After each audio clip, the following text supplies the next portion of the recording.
Sorry, the landlord wants a family. We don't do company lets. We've had a bad experience with people like you before. Sound familiar?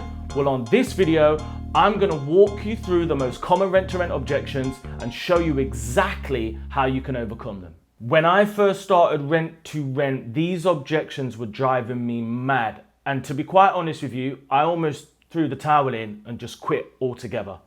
Okay? So on this video, I wanna break down the 5 most common objections I hear and help you get through them.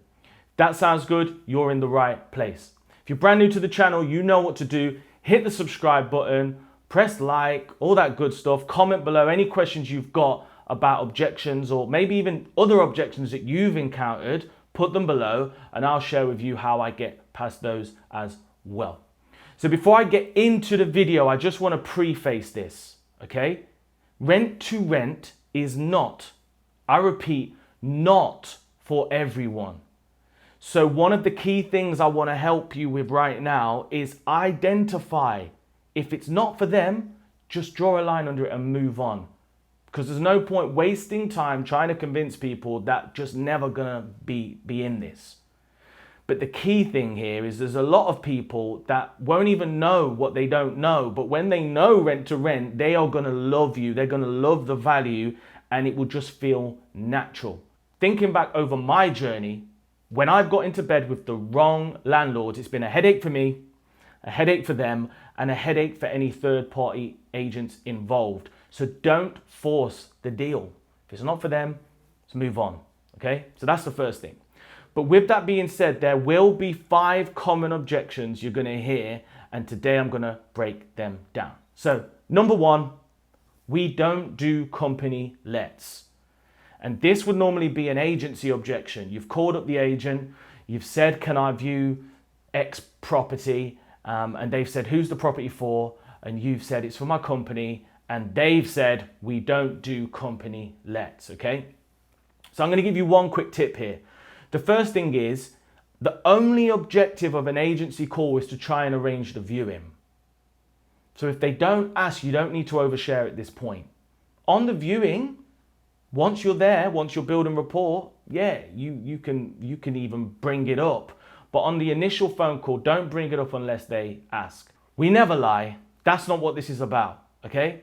But if they don't ask, don't tell them. If they do ask, then keep it real and say, yeah, we do company lets. That's what it is. If they don't do that, you might want to ask why, but that's about as far as it goes. I've had certain situations where I've actually invited them to come to a property, or I've spoken to a supervisor, or I've gone in to overcome that. But generally speaking, if they don't do it, they don't do it. Move on. You're trying to fight the wrong battle. Number 2, the landlord wants a family. This is the biggest myth and lie of all. And I'll tell you why. There's good families and there's really, really bad families. And on my journey, I've encountered certain rent-to-rent deals where the landlords ran to me and said, I need help. I've had a family. They had 4 dogs. Dogs put fleas in the property. They had 5 kids. Kids were drawing on the walls and just completely mashing up the whole property, okay? So that's a myth and that's a lie. If they're saying that, what they probably mean is, we would rather just rent it to a family directly, take our commission and not have anything to do with you. But it is a myth. The way I overcome this objection is I then say, well, look, we can do consultants and families. A lot of our corporate lets will be consultants and families. So I would explain to them, well, we can find a family. Some of our clients are families, some of them are sharers, some of them are short-term stuff. It depends. Let's go and look at the property and take it from there. That's a great way of overcoming that. But they are lying to you, so don't believe the hype. Number 3, we've had a bad experience. We don't like people like you. And I don't blame them at times. Don't be sounding like you've just been on one of these property courses using all these buzzwords that everyone else is using. They've heard it before and they've said no so many times, their default is just no. We don't do company lets. No, we've had a bad experience. So I stay away from things like guaranteed rent, 3 to 5 years, all the management and maintenance when I'm having the initial conversation. And they're like the benefits that come with it.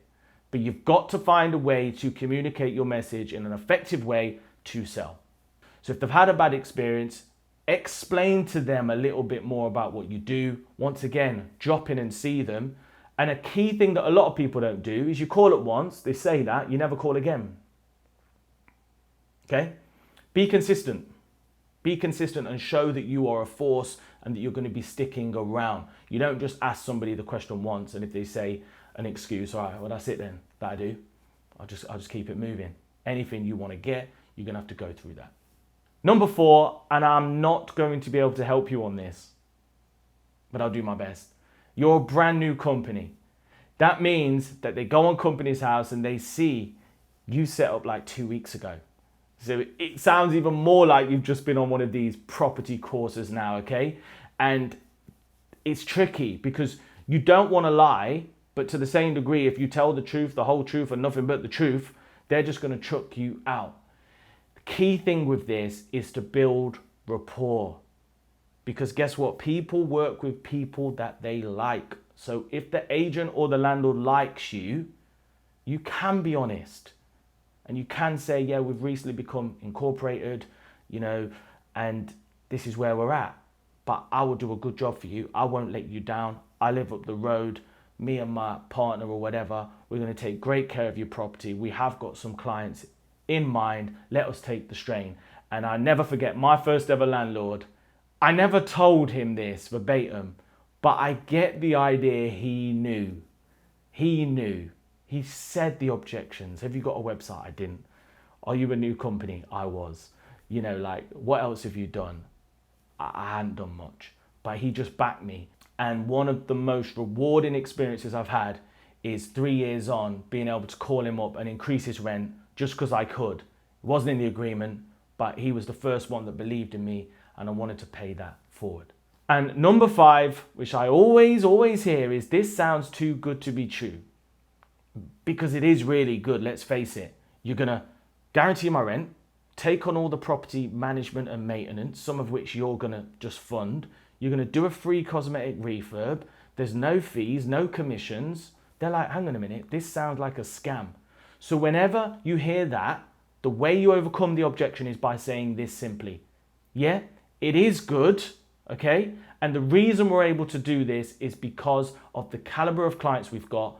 They pay a premium for the service they get and the standard of the accommodation they get. And that allows us to look after you and put you first. So they are the 5 most common rent-to-rent objections I've heard over the last few years. And this is the thing, right? There ain't no golden ticket to success, but I promise you this, rent-to-rent does work. Find the right people, use the answers I've just given you to overcome those objections, and you can grow your rent-to-rent business right now.